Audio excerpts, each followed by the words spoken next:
Morning, everyone. You're on Bound for Glory on Sin. I'm Jordan. I'm Peter. Matt. Ethan. Damon Jackman. Righto, today, obviously, we'll start off by talking about Hawks and Carlton from last night. Fellas, Hawks got up by 50 points.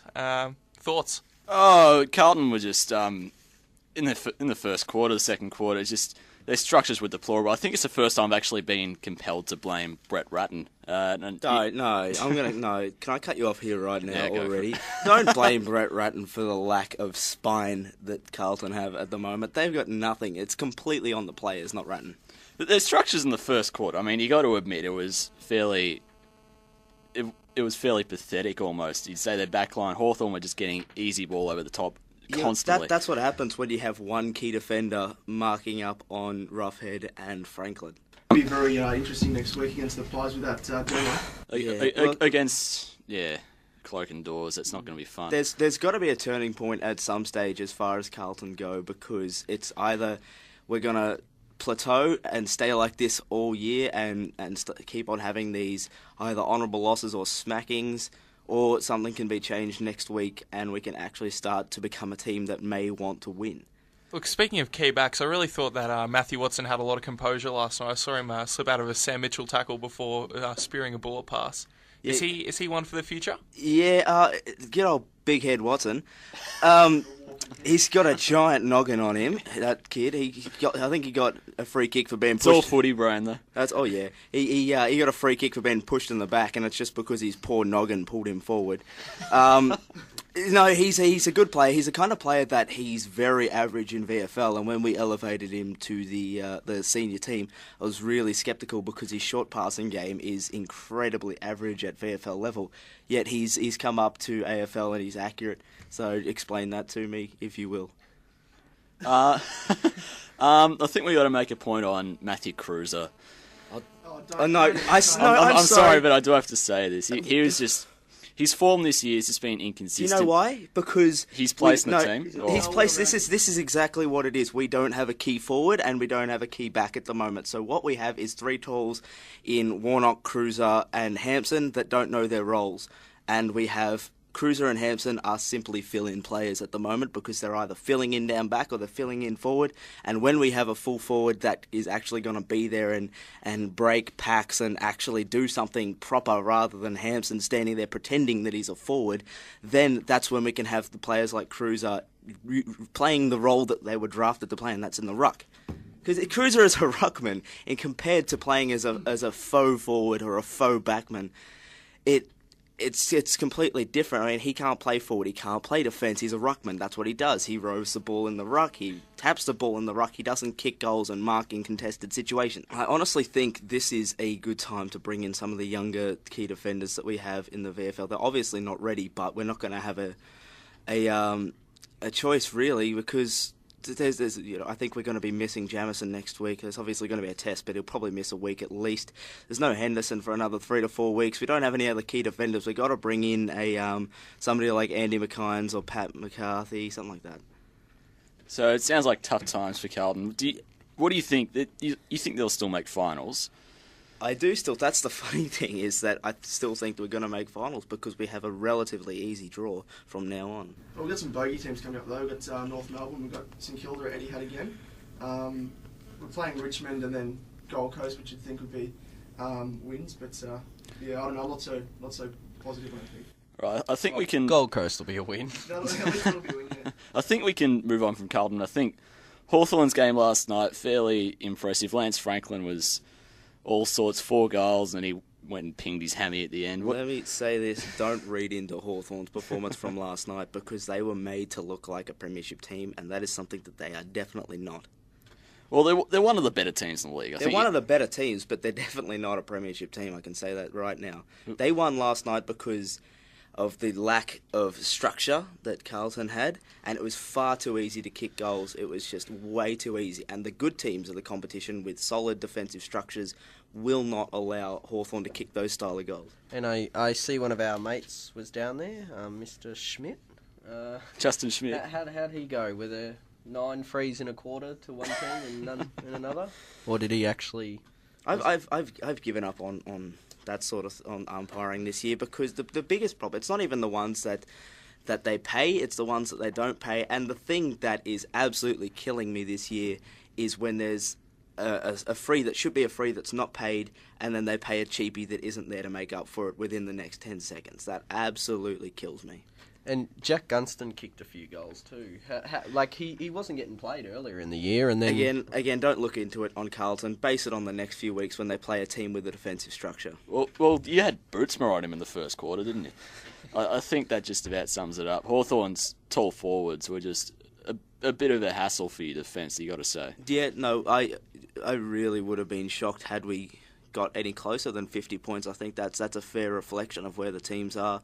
It was mostly one in the midfield and the Hawthorn's forward line, mostly because the ball didn't go into Carlton's forward line.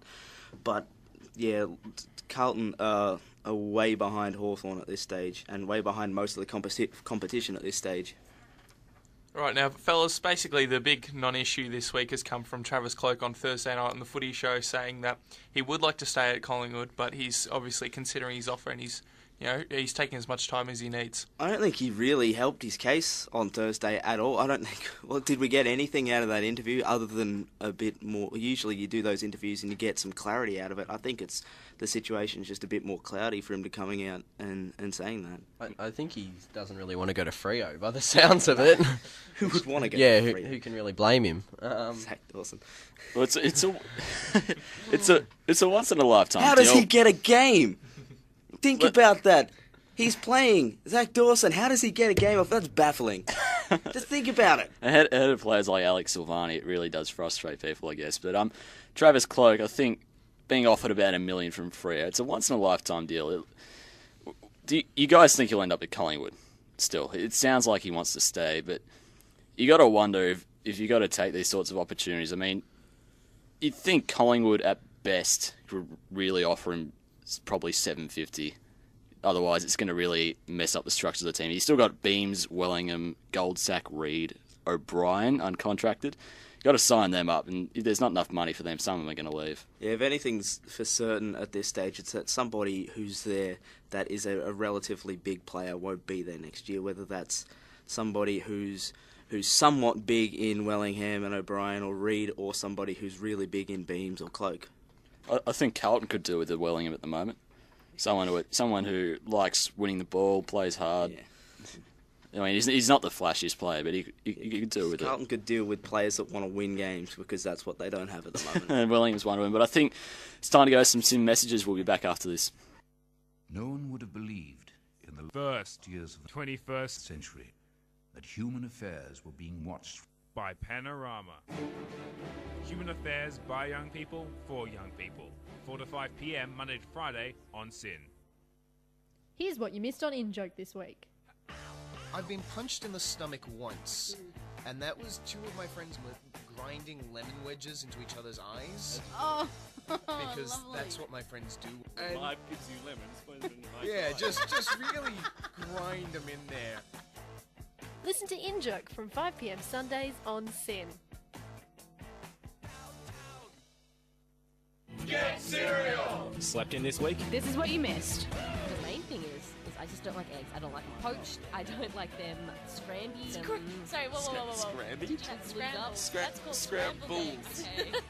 Do you regularly go and buy Happy Meals? What else am I going to order at the McDonald's? Grown-up meals? Yeah. I'm a little person. Or adults. There's a little meal for a little person. Get cereal. Get cereal. Get cereal from 6 a.m. weekdays only on SYN. SYN. Alright, welcome back to Bound for Glory. Our segment now is about trade week and free agency. I just thought I'd have a bit of a discussion about a few guys that might be on the trade block at the end of the year, and those who might want to leave because of injury or other concerns. Obviously the big one's Travis Boak. A lot of discussion about him, mostly about going to Geelong and then Melbourne having a bid. What are you guys' thoughts on him so far? Well, what's it going to take to lure him away from Port in terms of picks, do you reckon? What's he worth? You reckon he'd need at least a first rounder. Not necessarily Melbourne's first rounder, because that's obviously too high. We'll have 3 of them this year. Oh, well, there you go. Like something I reckon 10 to 15. I don't know. What do you guys... Well, what's Geelong's first rounder going to be? Probably around that mark. Probably around 15. Well, they finished 7th. I think it'd be around 15. So Yeah.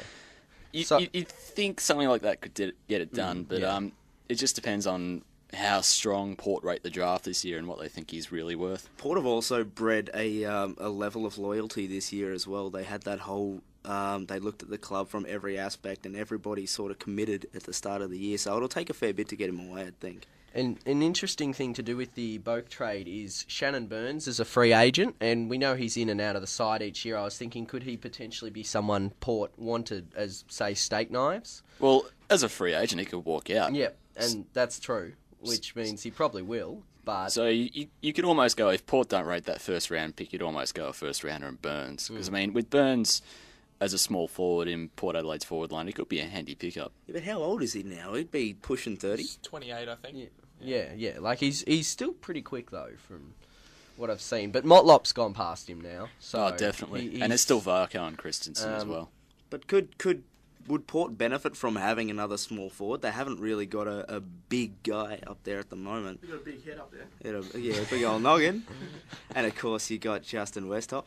And like as a key forward, he can also play in the midfield too. Like, he just hasn't really had a chance, obviously, with Geelong's midfield. But another one I'd like to look at is Chris Knights from Adelaide.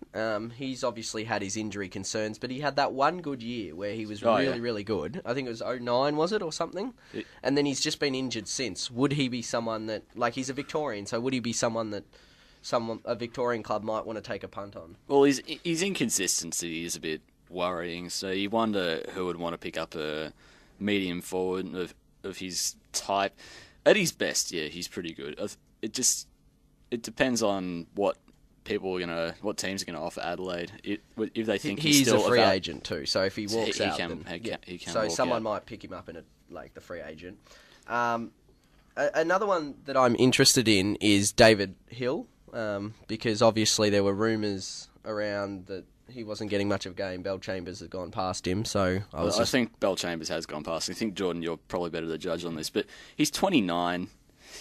I mean, GWS could do with another senior leader, but I mean, they've already got Brogan for that role, so I think he's significantly better than both Brogan and Fraser at their current point. I think Hill can still play a role around the ground. I think that's why Bell Chambers got the axe the other week, because he just simply wasn't providing enough. He was doing enough in the ruck, but for me, I'd prefer to have Hill for the next couple of weeks and Bell Chambers. And like the three suitors I had like potential places for him to go as GWS, Gold Coast and Hawthorn, because obviously Hawthorn's rucks are pretty, without Bailey. I think Hawthorn's rucks are alright. I think Roughhead and Hale, who can both play tall forwards as well as ruck, I think that's okay. And another one on the topic of Hawthorn, and this player is just, I don't know what on earth's happened to him, but Chance Bateman. I don't even, like, he used to be, a solid player. Never a good player, but a solid player. I'm thinking he's going to retire. He might have He's 31, roughly. So, I mean, he could get offered, again, a senior leadership role at GWS, for example, or Gold Coast. You never know. And then, like, the last person I sort of was interested in was Lindsay Gilbey, because there was an article earlier in the year in the Herald Sun saying that, the Dogs may not offer him another contract, but he said he wanted to play on. So could he be someone for a sort of a team close to the premiership? He kicked 6 goals in the game last year, didn't he? In one game. It was like his return. He's still got things to offer. Yeah, I'm relatively surprised to hear that they'd want to get rid of him, especially because they don't have the most depth at the Bulldogs for those sort of positions, because Gilby's still a very good player. I don't know why they'd want to push him out. Yeah, and I mean, there's a lot of good young kids coming through, and particularly like the under-18 champs, which are going on at the moment, so it's good to watch out for. Yeah, look, yesterday Vic Metro and Vic Country played, as well as Western Australia and South Australia. Vic Metro won 66-51. Tom Boyd kicked 3 goals yesterday from the forward pocket. Vic Country's best, Ollie Wines, he was quite good. Wood, Smith and Sherman were also pretty good. Vic Metro, O'Rourke, Tom Boyd, Nathan Hrovat, he had 21 possessions. He was potentially one of the standouts, and Jack Viney also played quite well. Interestingly enough, Joe Danaher and Jake Stringer both didn't play. I think Danaher will be available for Wednesday's game. in the Western Australia and South Australia game. South Australia just drubbed them by 50 points. Matt McDonough, not sure if that's how you say his name, kicked 6 goals, 19 possessions as well. And Sam Colquhoun had 31 possessions. For Western Australia, Dale Gartlett lit it up with 27 posies. Just want to talk about a couple of players who are, people to look out for. Obviously, the big one, Lockie Whitfield, who had a pretty poor game yesterday. He kicked 4 behinds, didn't he? Yeah, something like that. I think he played a lot of his time in the forward line and was rarely seen, but he was a bit wasteful. Jake Stringer didn't play yesterday, but he's also, he's had a pretty poor carnival. And we're actually looking to potentially get an interview with Jake Stringer in a couple of weeks, so stay tuned for that. Scoop. Also, speaking of interviews, I believe we're talking to Jackson Paine today, one of the draftees from last year, pick 50 for Collingwood.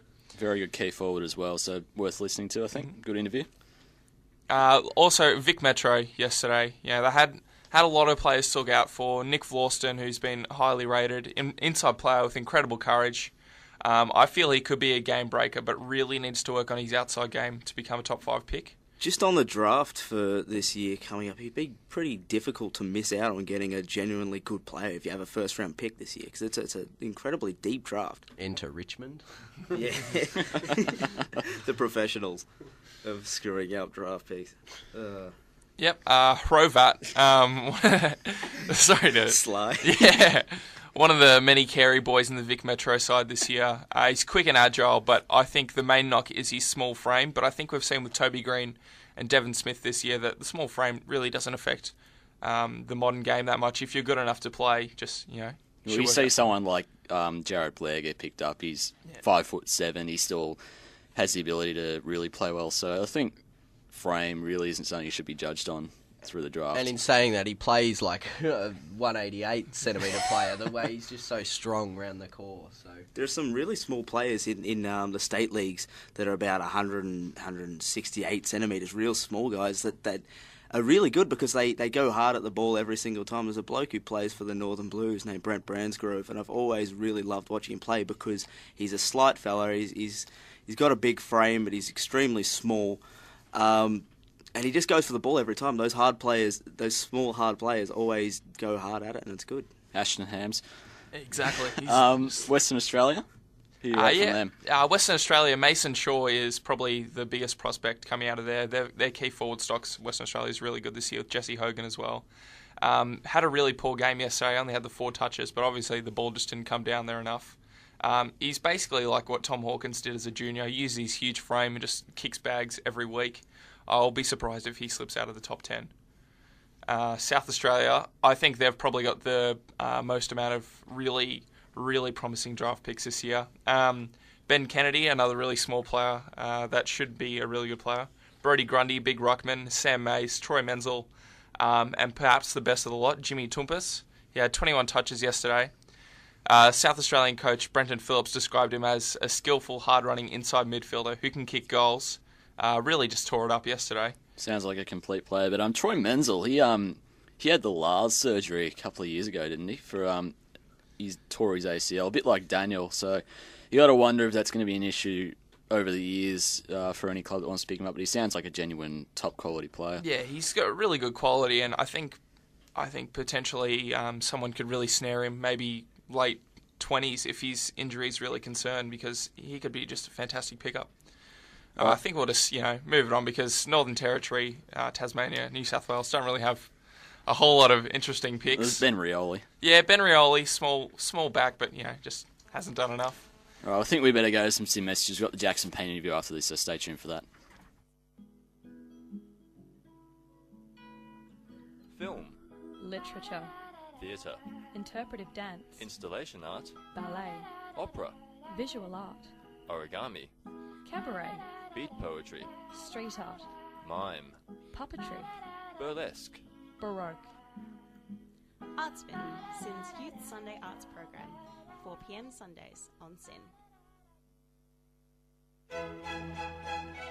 Dear, come listen to this. What's that, dear?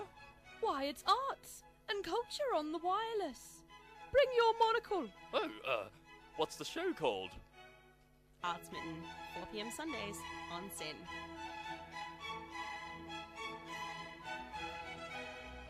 And welcome back. We're going to go to a Jackson Paine interview. He's playing today, so thanks to Tom Morris, one of our interviewers, new kid on the scene. So we'll go to that. I'm here with Collingwood young gun Jackson Paine. Jackson, thanks for joining us today on Bound for Glory. No worries, Tom. Thanks for having me. Awesome stuff. Now, mate, this time last year you were playing school footy, you were at Vic Metro, you're playing TSC Cup in a winning team, might I add. You're now entrenched on an AFL list. Magpies at the top of the ladder. You picked number 50 last year. What an amazing 12 months you've had. Yeah, Tom, it's been pretty surreal when you look back at it like that. It's been pretty crazy to think that I was halfway through Year 12 studies last year and trying to keep footy as far away as my mind as possible, knowing that was just a large distraction. So, yeah, it's been a very exciting 12 months and very enjoyable at the same time. Now, you're back in the team this week to face Freo on Saturday afternoon. What's the feedback been from the coaching staff in order to get you back in the team after a slight injury layoff and some VFL good form? Yeah, so I've had a fair few weeks back in the VFL now, and the main idea was just to really sort of stand out in the VFL and have a good impact each week in the VFL, both offensively and defensively. Firstly, I had to start working on getting the ball more and making a bigger impact offensively, and that was something I addressed pretty quickly, but then combine that with a defensive game, and yeah, I think that's what's got me back up there, which is really exciting. Yeah, so this is going to be your fourth game of league footy. Correct. Is it everything you imagined it to be, playing AFL footy? Yeah, probably, and more. There's so many aspects of AFL footy life. The thing that stands out most is just the professionalism that it takes.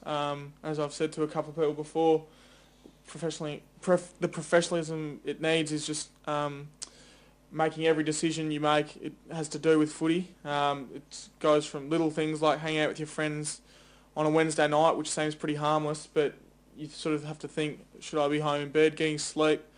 You've got to consider a lot of things. So little things like that has been the thing that I've sort of found to be most surprising. But yeah, love it all. Love every aspect of it. And one of these little things, of course, has now become a big thing in some footy circles, especially at one of your rival footy clubs in terms of social media. What's your take on the whole Twitter, saga that's engulfed the AFL of late? You have Twitter. How do you handle the pressure that goes with making public comments like that on a social media forum? Yeah, to be honest, I think a lot of the sort of controversies that have come out about from the Twitter sphere and from social media networking sites, I think a lot of them are they're not the most intelligent sort of things to do. I think it's quite simple, I find, to sort of make sure that everything you post and you tweet is appropriate. To be honest, I find it quite staggering when I open the newspaper and see a new saga come out about someone saying something inappropriate again, because to me it seems quite a natural thing to just make sure that, as they say, they're saying at Collingwood at the moment, just imagine that you're sending that message off to your grandma or something and how she'd react. So, little thing, like that's the simplest test, but I just don't see how so many people are continually failing it, to be honest. Does the AFL have every right to step in when a player makes comments about an umpire, for example, do you reckon? I think so. I mean, you look at players across the league. I think Harry O'Brien has 35,000 Twitter followers. Like these tweets are going all the way around the world, and we're talking about people who have a big impact on society and generally worshipped by a lot of society. So I think it's a pretty simple thing for the AFL to ask for everything that's filtered out there to be appropriate and appropriate for everyone's eyes. Yeah. Now, let's take your mind back to round 1 versus Hawthorn at the MCG. Night match, big game for both clubs. Talk us through the feelings leading into that game, which was your AFL debut. Yeah, well, it was obviously I definitely wasn't expecting to be debuting that early in the year, and to be honest, I didn't feel too many nerves. That's incredible. In front of a packed crowd, not to feel too many nerves. Yeah, people were very sort of shocked that I just seemed to sort of soak it up. And I was really happy with the way I sort of was able to take in every moment.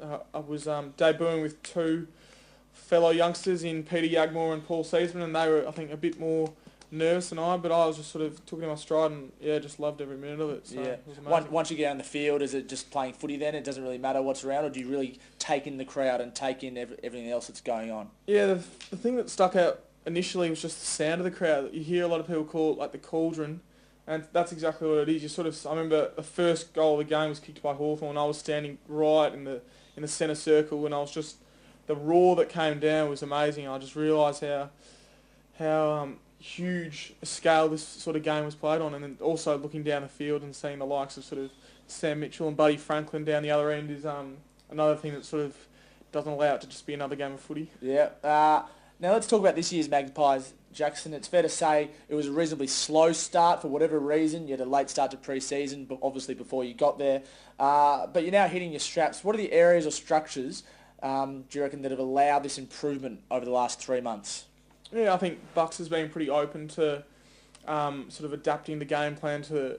You hear it all through the media that the game changes even just week by week. There's new little concepts and ideas that come through in games that ultimately can change the way the game's played. And I think the way sort of Bucks has been pretty open to sort of wanting to change the structures if it's necessary and things like that. I think that's really allowed us to sort of go with the flow of the season and really start to assert some dominance on the rest of the competition. To find ourselves sort of halfway through the season on top of the ladder, I think that's a credit to the way the coaching staff have accepted that sort of challenge. Yep. Now, you weren't at the club last year, obviously, but it's a generally held view in the media, I guess, and maybe amongst some people in football, that the Buckley Malthouse saga and Maguire, to a certain extent, had at least some impact on the team. It's debatable whether it cost you a premiership or not. How much does Mick Malthouse get mentioned around the club these days? Is he still talked about and revered, or has it moved on from that? Yeah, I've never met Mick in the 7 months I've been there. I've never seen him around the club, and he doesn't get mentioned that much at all, to be honest. It's sort of obviously when, as you said, early in the season, where it was apparently hindering us more than it seems to be now, according to the media. But yeah, you don't hear much about Mick Malthouse anymore, and certainly never come into contact with him. Let's move on to Travis Cloke now. Obviously, big news in the media, probably for all this year so far, and it's going to continue on until something's sorted out. Do you believe that if his contractual situation isn't sorted out, it could affect the team heading into September? To be honest, I think you just look at the form that we've had in the past 10 weeks, where we've been able to win 9 or so on the trot. I think that sort of should exemplify to most that no one's been sort of put off or challenged by obviously a big story, and it is a big story because it's, I believe, one of the best players in the competition, and he obviously yet to sign. But I think it's, once you get out on the field, it's a very far away, distant issue that anyone has to worry about, and I don't think once it gets onto the field, it's, even for Travis, do you think it's affecting his footy? No, I don't think so. I think he's back into form now, which is awesome, and I think he's reaping the rewards of working really hard on the track and getting back into it. So. Yeah. Now, in the Collingwood team this weekend, you've got 3 tall forwards. You've got Dawes and Cloke. We've spoken about him, and yourself, obviously. Do you think there's room long term to play a tall forward like that with the Dawes, Cloke, and Paine? Oh, I'd like to think that I can start in future years pushing in. Hopefully, as Trav signs, that maybe that forward line can build around that. But I think it's heavily based on how Bucks thinks the role of the ruckman evolves, and whether at the moment, obviously going with Chris Dawes as the second ruckman and how successful he sees that as doing. I think the common misconception throughout the footy world is that that's been a bit of a failure, but I think the fact that once Dawes not in the ruck, he's playing a forward role and playing it probably better than a second ruck would play it. So I think that's one of the interesting things about how the game's evolving, as I said before, whether that second ruckman gets pushed out of the game. Yeah. Now, it's time for 40 seconds with Jackson Paine. Jackson, in one word, describe the following people, please. Your president, Eddie Maguire. Genius. Robert Harvey, your assistant coach. Quietly spoken. Is that with a hash? Is that hashtag? That's fine. Not hashtag. Hyphenated. Not on Twitter here, Jackson. Josh Gibson. Your opponent versus Hawthorn in round 1. Experience. Darren Jolly. Hurt me. Dane Swan. Lovely bloke. Ben Sinclair. Funny. Toby Green. Idiot. Obviously in a good way. Jeff Walsh. Scary. Alan Didak. Bully. Harry O'Brien. Hair. Joffa. Never spoken to him. Never spoken to him. Gold jacket. Gold jacket. Green And jacket. Dane Beams, one of the former players of the competition. Gun.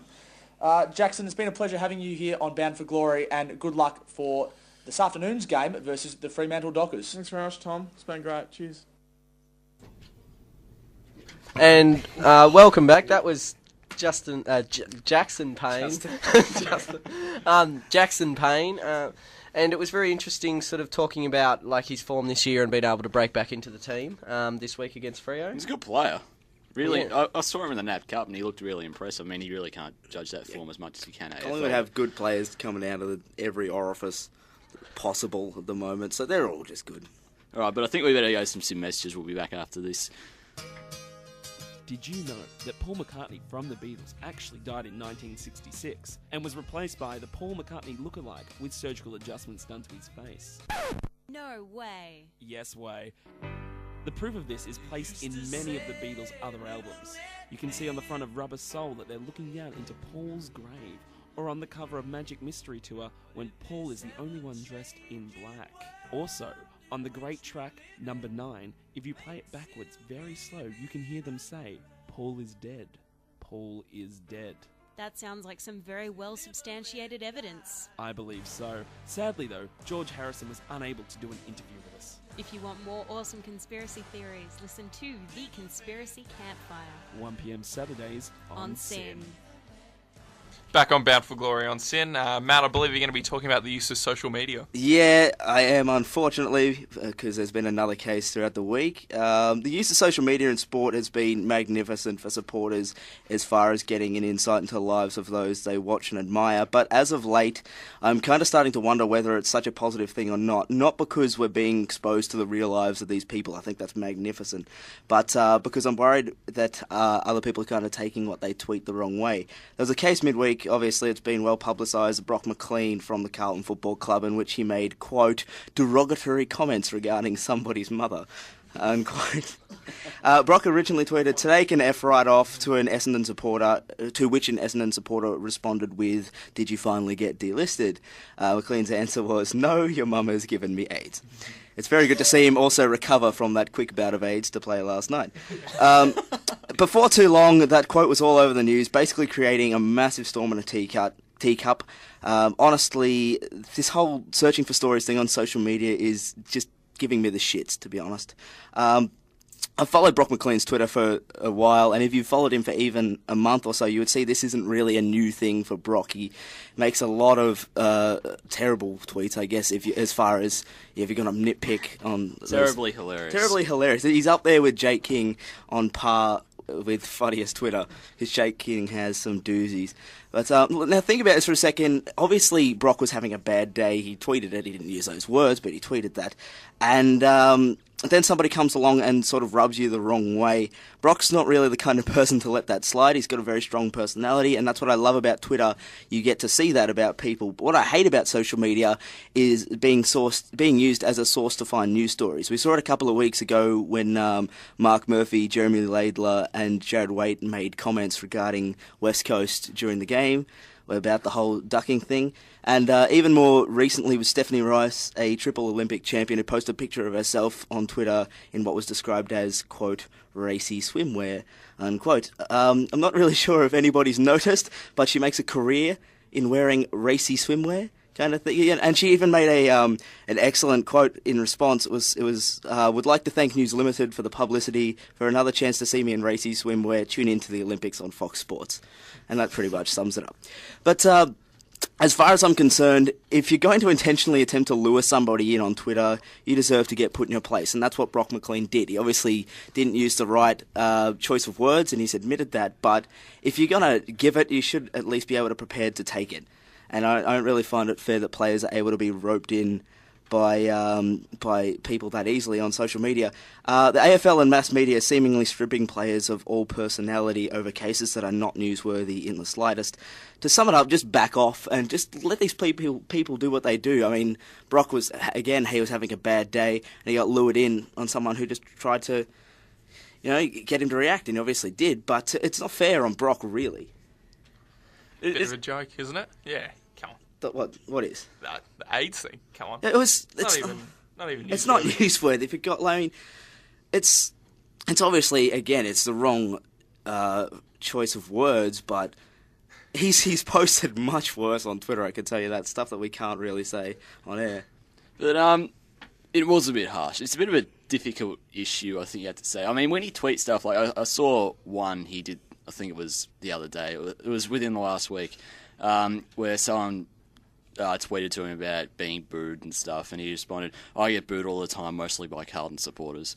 And it's the truth. It's not like I think he's that sort of funny guy in that way, but I think when you start, it was bad of the guy who responded, did you finally get delisted? But I think to bite back in that sort of manner, especially when they're going public, is a bit harsh. I thought the fine itself was a bit overboard. I think they should have just sort of said to him, look, it's probably not the best way to respond. Another way could have been like, how much are you earning a year? Because he's on a fair bit of coin, isn't he? Yeah, I think. He's like, even if I get delisted, I'm still earning like triple your salary at least. It's a real shame. It's a real shame that Brock had to say that. He really could have gone and smuggled some drugs if he wanted to, and got $4,200 in pocket. Considering he gets a $5,000 fine for responding on Twitter, and Ben Cousins gets a $800 fine for having drugs up his clacker. The interesting thing is the NBA are actually a lot tougher on it. But the NBA, the players get paid how many $1 million? Like they said, I know Bogut said the other day that it was going to be you'd get at least a $25,000 fine for even saying, my day's screwed up, whatever. Yeah, but that's shrapnel. That's complete shrapnel to NBA players. But I think the fines were overboard when you see people like Mark Murphy get fined. What was it, $2,500? Yeah, I think so, off the top for comments thinking the umpiring was a bit unfair is just so harsh. It's just public opinion. When you're not allowed to have an opinion, take the opinion away, it does kind of defeat the purpose of having a Twitter account. And that's the problem, is they're taking the opinion away. It's not slander. It's not saying these umpires are crap, the whole department's screwed, this is rigged sort of thing. If they said that, I understand fining them because that's a sledge. But if they're making their comments public and just saying this is a poor performance, because it was a poor umpiring performance, that should just be fine. I don't understand why that gets muffled. But moving on from Brock McLean, considering he probably doesn't fit into this discussion, the All-Australian team. I decided to have a look at. It's interesting, always having a look at the players who are in form, like Dane Beams. He's going to win some sort of Segway award. He's going to come back and learn about Segways shortly. I think we better have a look at the All-Australian discussion, at least at this point, where you start to look at the players who are in form, players who could make it. It's a fairly big honour to make the best 22 out of the entire league, the best league in the country. And you look at players' form like Jobe Watson, Gary Ablett, even Dane Beams, who have been in sublime form this year. Just absolutely fantastic to watch. Kind of opens up the discussion like who can make it, who can't. So I decided to have a look at who could potentially make All-Australian competition, or contention at least. And I had a look at players like, for defenders, I think we'll start off going down the order. Players like Beau Waters. I did Scott Thompson from North, who I think has been in very great form for North this year. Grant Birchall, rebounding defender. Heath Scotland, the same. I even got Jacob Surgeon and Josh Gibson in there as players who can play tall and small, mostly, because I think they've been in very good form this year. Any defenders that have caught your eye this year? Anybody? Or have I mentioned them all? Beau Waters has definitely been the one that's improved the most to become really, I guess, a really top quality player, more so than just an on-field leader. I don't know about Jacob Surgeon this year. I haven't caught any poor games, but I don't think he's been that good. The name escaped. Is it Ben Morris from Richmond? Stephen Morris. Stephen Morris. Yeah, he's a genuine small. He's a genuine small. He's very good at that. I think he'd be up there. And then the talls is, of course, Ted Richards, who's just been absolutely brilliant this year for the Swans. Cale Hooker as well for Essendon, he's been pretty good. Luke McFarlane, as always. Matt Maguire's injured. this week, unfortunately. I did have him up there, and James Frawley as well from Melbourne.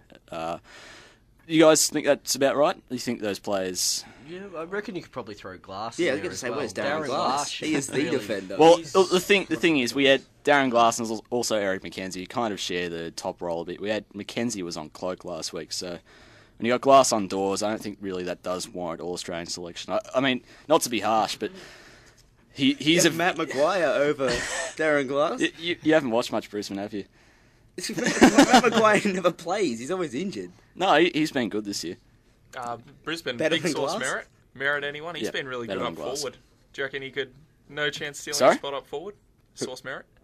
No. Come on. No. He destroyed GWS, and then he did alright last week, but... No, I think when you got the forwards like Franklin and Walker, both the Rewalts have just been fantastic this year. You can't get Merritt in there. You just can't fit him in. So that's for the tall forwards, and there's the smalls. I think there's some real competition over this. When you got still Rioli, who's kicked a few goals this year, and his pressure's been fantastic. Lewis Jetta through the midfield, been brilliant, and Alwyn Davey, I decided to put in there. He's kicked a lot of goals this year, been really good for us, and much better than his brother at least. and then there's the usual names such as Steve Johnson. Did Aaron Davey get dropped after playing GWS? Yeah, he did. and then there's the usual names such as Johnson, Betts, and Milne. So it looks like there's real competition over the small forward pockets and half forward. It looks like there's really going to be a tight finish to see who makes that. But the midfield, I think, is probably the main discussion as always. When you got players such as Watson, Beams, Ablett, I think at this current form, I think they're all Australian. But then you got players like Scott Pendlebury, who's missed 2 games. That might see him out, even considering the form of players like Josh Kennedy, Swan, Selwood, Boyd, Rockcliffe, Andrew Swallow, Trent Cotchin, Sam Mitchell. Even I had it as an omission, but after that game last night, where it was best on ground probably, I think you got to chuck his name up there in contention. What do you guys think? I was just going to say, which one of them's going to be the complimentary half-forward flanker when they can't find the extra third small forward? Tom Rockcliffe for me. He's just been, he's been actually playing forward, so I feel if he was put there, wouldn't be. He's kicked 12 goals this year. Yeah. A lot of the players that you have mentioned have gone forward a lot this year. Like Cotchin and Watson have definitely played a lot more time forward. Beams and side bottom are very damaging when they go forward. And then there's players that like Brent Stanton, who was just fantastic in his first 6 or 7 games. Brett Delidio is leading the competition inside 50s, I believe. He could even be that midfield half forward if you wanted. And then I decided to put Cade Simpson in there, who I think is always underrated. But I think Matt, as the Carlton supporter, you're probably best to judge on that. As far as all Australian, I don't think so. I think to have Heath Scotland in there also is a bit of a stretch. Carlton haven't been great. Yeah, fair enough. But the rucks, again, like the small forwards, a lot of competition.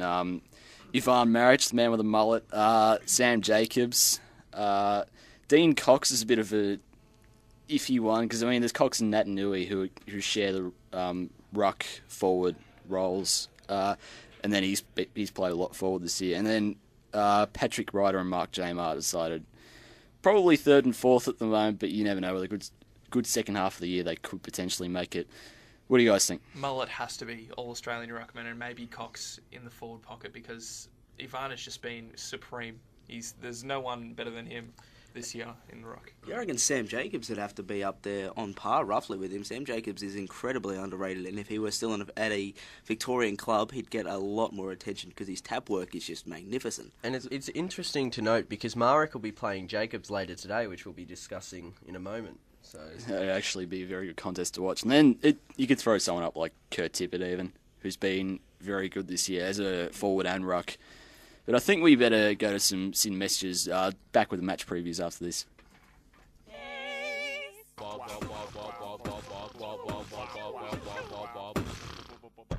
Can't afford to get your own dubstep? Don't make your own. Listen to Drop the Bass, Sin's only dubstep and electro show, Mondays 8 till 10. All a part of Sin's Indie Electro Night. It's free. Klingan pub, vi chodpu which kupdach mutai which vi sochnis. The Klingonian ambassador would like you to know that he has a live cat in his pants. Jikup, vach ji. and he enjoys it. Pavam, wab, jub, bi, it, willap. Dach, 90.7, duck, che, The Klingonian ambassador would like to add that you should listen to the Sci-Fi Hiker's Guide to the Galaxy, available on SYN 90.7 from 3 p.m. until 4. That, or... Okay, I'll be completely honest, I have no idea what this guy's saying. Kapwah. Bound for Glory on SYN. Chuck us a text on 0427 767 767 to give us your thoughts on All Australian and also the issue on Twitter. First game of the round, Collingwood and Fremantle. Eth, do you want to look at that? It looks to be an interesting contest. It looks like Collingwood are just looking to win their 10th in a row, considering Freo's form, excluding their last game against Richmond at the G, has just been fairly disappointing. With Cloak and Dawes in the forward line, it looks... Cloak on McFarlane will be a good matchup. Brown on Pavlich by the looks of things. You wonder if Collingwood's backline is a little bit too tall. I think that's been an issue. It's been noted a couple of times with Reid on Clark, probably on the resting ruckman, you'd think, but then you got O'Brien named on someone like Ballantyne. It looks to be a bit of a mismatch, you'd almost think. So, I mean, Collingwood, their midfield this year has just been absolutely fantastic with players like Elliott, Beams, side bottom stepping up. Even Simon Buckley's been okay as a fill-in role. I know, Peter, you're very disappointed to hear that, but you think Collingwood are just going to very comfortably win this year, this match? Having a look at, usually Collingwood have a number of goal scorers, but having a look at Fremantle's back six named, Subban, McFarlane, McPhee, Silvani, Johnson and Mzungu, I think that'll be interesting because they've got a mix of the big and small guys, as Collingwood have with their forwards. So I see it being a blowout, but then again I also see it being relatively close for large patches of the game. I'm just looking at the midfields. It's Swan, Sidebottom and Thomas. They're playing Pearce, Crowley and De Boer. Whatever his name is. I don't even know who he is. De Boer's been... I don't know who he is. Rates him. De Boer's been he's been fantastic this year as a clearance player. I think he was overlooked in a draft, wasn't he? I believe he was. Yeah. I think he was. He's been just clearance, tackling, intensity. That's all you want from an inside mid. But yeah, Collingwood, fairly comfortably, you'd think, probably... If we lose to that midfield, that's embarrassing. I mean, Barlow and Mundy are on the wings, but... Most pessimistic Collingwood supporter making a comment about how bad the other team is. That's Stephen Hill. Stephen Hill's going to be sadly missed. He's one of their best midfielders, so... He's been a bit iffy this year. Yeah, but you think Collingwood by 6-7 goals? Yeah, definitely. Big win by Pies. 40-odd points, I reckon. It might be a bit wet today too, so it might be a little closer. Trying to cover for that comment regarding the midfield. Adelaide versus Richmond at Amy Stadium. It's a big game regarding Richmond's finals hopes, because if they are to beat a top four chance in Adelaide over at Adelaide, you've got to take them seriously. But I think the best matchup by the looks of things, or you'd say this round, is Tippett and Rance and Grimes and Walker. Key forwards against key backs. This is just going to be absolutely fantastic to watch. And Rutten against Rewald will be a good one too, because Rutten's been in good form this year. So. And then Daniel Talia as well, who won the Rising Star nomination 2 weeks back. He's been very good for Adelaide in Adelaide. And Thompson on Cochin, that's another beauty of a matchup. Like, if they end up, obviously they rotate, but that could be another good one. You'd say they actually look fairly even on paper. Home ground advantage should see Adelaide winning, but you never know. This could be a very close contest. I think this is one of those games where the second, third and fourth best forwards will be the ones that have to carry most of the... kick most of the scores, really, because Tippett, I think, will be held, but obviously Adelaide have that advantage of having a really good second, third and fourth forward. You got Portlesia and Walker, Petrenko, Knights. They can all kick goals easily. With that said, Adelaide by about 30 points, I think, just because of the depth of the forward line. And Adelaide's midfield's really good, I might add. Thompson, Dangerfield and Sloane. So I reckon, they'll probably win fantastic by 4 midfield. or 5 goals. Todd Elton making his debut as well. Very highly rated ruckman. But you think Adelaide, I'm probably going to go by about 3-4 goals. It's going to be close. I think it's going to be a little bit closer than what you guys are saying. I reckon, 2-3, even though Adelaide's got home ground advantage. Just they match up really well. West Coast and Gold Coast over at Patterson's. So it's just mismatch. Quickly, drop everything. Tune in. This is going to be a belter. Literally, a belter. West Coast versus Ablett, we might want to mention. It'll be 40 touches for Ablett and an 80-point margin. There's no point really watching. I honestly cannot see a matchup that I think will be interesting. Not one. Ablett versus Shuey. That'll be really interesting. Who do they give the free? Full forward, Darling versus Warnock. I don't care. It's not interesting. Just don't get me started on Warnock. Key forward, Day. Sam Day. Jeez. Oh, he's pretty good. He's okay. It's all right to bag Freo, but it's not good to bag Freo. Bag Gold Coast. Oh, no worries. Yeah, no worries. But I mean, it's just a complete mismatch of the round. You got to admit. British Huntington. What is this? Yeah. You'd have to think West Coast would crack triple figures. Yeah. I think it'll depend on how long the match goes for the West margin. Coast by 1 million. How much extra time? 42,000. I just don't care. Essendon versus Bulldogs at Etihad Stadium. This is a much more interesting game, especially as far as the ladder is concerned, because Western Bulldogs are still in touch, and Essendon obviously trying to stick with that top 4 group. It's going to be it's going to be a very good match, I reckon. Doggies have been a bit up and down. I think they'll be wanting to bounce back from their deplorable loss to Brisbane last week. And you never know. Essendon have taken a few of the lowly ranked sides lightly this year in Gold Coast, Greater Western Sydney, and then they lost to Melbourne doing so. So you never know. It could be a close contest. Doggies midfield is pretty impressive this year with Boyd, Cross, Howard, who's been very good. Griffin as well. I think Wallace has been dropped, which I think is a bit of a surprise, but you never know, it could be a late call-up because he looks to be one of the leading competitors for the Rising Star nomination this year, Rising Star Award. A very tasty matchup is straight smack bang in the middle of the ground, Watson on Boyd.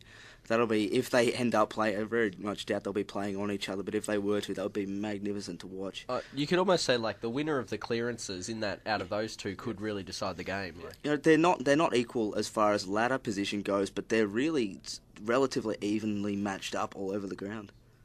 Alright, well, tips for Essendon Bulldogs? I think in saying that, you got to go with Essendon. They're just too classy around the ground with their pretty lethal forward line. I think Essendon by about 4 or 5 goals. Yeah, I'll tip Essendon, but they've got a bit of the yips at the moment. If they're within 20 points or up at half-time, I think they'll win comfortably, to be honest. I think they'll win by probably 3 to 4 goals, only because I think Bulldogs will want to atone a bit for last week, so... Right, Sydney, Greater Western Sydney, the AFL-created derby over in New South Wales. Again, a bit of a mismatch. You'd think Sydney would probably about the same margin as last time when they played in round 1. Well, to be fair, GWS have really improved. They have really pushed Richmond. But Richmond are no crap team anymore. But so have Sydney. I mean, they've been fantastic to the midfield with Jack, Kennedy, Bolden. Just been fantastic to watch. So I'm going to go with Sydney by 10 goals. Yeah. I reckon it'll be 5 to 6 goals. I reckon it'll be a lot closer than what people think. I'll tell you what, it looks like the kind of game, if Patton's going to have, I know this is only his 3rd game, but if he's going to have a real breakout early, I think this might be the one. They're up there in Sydney. It's obviously they're playing an away game against Sydney, but I get the feeling that he's just going to have a big game tonight for some reason.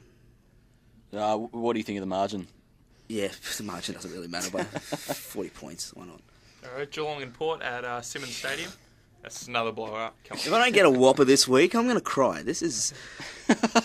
I mean... To be fair, Geelong haven't been, sort of the unbelievably good side at Simmons that they have. They'll win this game. There's no doubt, really. But, yeah, there's... the GWS pushed them at Simmons. So I'm going to go Geelong by maybe 30 points or something. 6 changes for Port Adelaide and 7 captains this week they've nominated. What? Well, they haven't actually nominated a specific captain, but Matthew Primus has said that there's going to be about 7 or so leaders that he just named off the top of his head. Primary school stuff, you're all leaders. All 6 changes due to injury as well, which is quite unfortunate. Geelong's starts have been terrible recently, and I think they that's something they've really got to look at quickly, and it's the second half of the season, obviously. This is where they become good. I think this might be one of those games where Geelong says, hey, we're still a good team, and wins very comfortably. Yeah, 10 goals for Geelong. Should be pretty easy. And the next game's Brisbane-Melbourne. This is a heavyweight clash, if we ever saw one. Although, to be fair, Brisbane have been really impressive, and Melbourne have won 2 of their last 3 games. Yeah, better than Carlton. Dane Zorko and Jack Grimes, I think, will be actually quite a surprisingly interesting matchup. I think Zorko has been probably the best up-and-comer of this year up north. And there's one matchup we can't forget how this one will go down. Jonathan Brown on Jack Watts. I'd expect Frawley to go to Brown, though. Unbelievably good matchup. Had Clark been playing this game, I think it would have been really interesting, but because he's not, I think it'll be a relatively easy win to Brisbane. Well, with the forward line at the moment, Rivers and Garland, you'd hope they play well. But yeah, I think Brisbane by about 4 or 5 goals. And how far's Brown off the Coleman leader? Just out of interest. How many goals has he kicked this year? Not many. Not that many. It's been a bit of Brown and Merritt. Both of them have been kicking goals. So I think we better move on to St Kilda North. Yeah. Probably the more interesting clash this round. This is the one that I can't pick at all. I've gone with St Kilda, but that's solely because it's St Kilda at Etihad, and they're great at Etihad. But also North Melbourne have this weird record where they seem to win the twilight games on Sundays at Etihad. I don't get that. But I also have a theory that North Melbourne lose badly after having good wins. So it's hard to predict. Is it going to be a new sort of North Melbourne where they turn the corner and say, hey, we actually want to make finals this year? Or is it just going to be the same old guys that just playing the same old game? Well, there's a bit of a rumour that Nick Rewalt won't play after his calf injury 2 weeks ago. So, could be interesting. But I think, considering he's named and considering he probably should be fit to play, I'm going to go with St Kilda by 3 goals. It's going to be closer than most people think. Yeah, I think if Rewalt plays, Saints win. Rewalt doesn't, I reckon North will win. Goddard, Bastanak, they're named on each other. That would be incredible to watch as well because they're both hard players. They'll both go in hard for the ball. There's a few more good matchups. Del Santo, Atley, even Koschitzky, Thompson. I'm interested to see how that one will go because I think Cossie's actually very underrated this year. And I reckon Swallow and Zeeble versus Hayes and Montagna will be fantastic. So that about wraps this week's show up, I reckon. Any plugs? Sergeant Supercoach on Twitter. Great Supercoach nut. Anything else? Big Footy News? You've got to read the Big Footy News. And, of course, the Bound for Glory news, which is going to be launching within the next week. There'll be more info on Twitter and Facebook. But, yeah, we're very excited about that and not far off. Yep, just keep giving us your feedback on Facebook and Twitter. So we'll head off now and see you next week. Same time, same place. See you guys. I'm invincible. I'm paying money. The girl's happy. She's got no money. I got my rocks off. Oh, how good is this?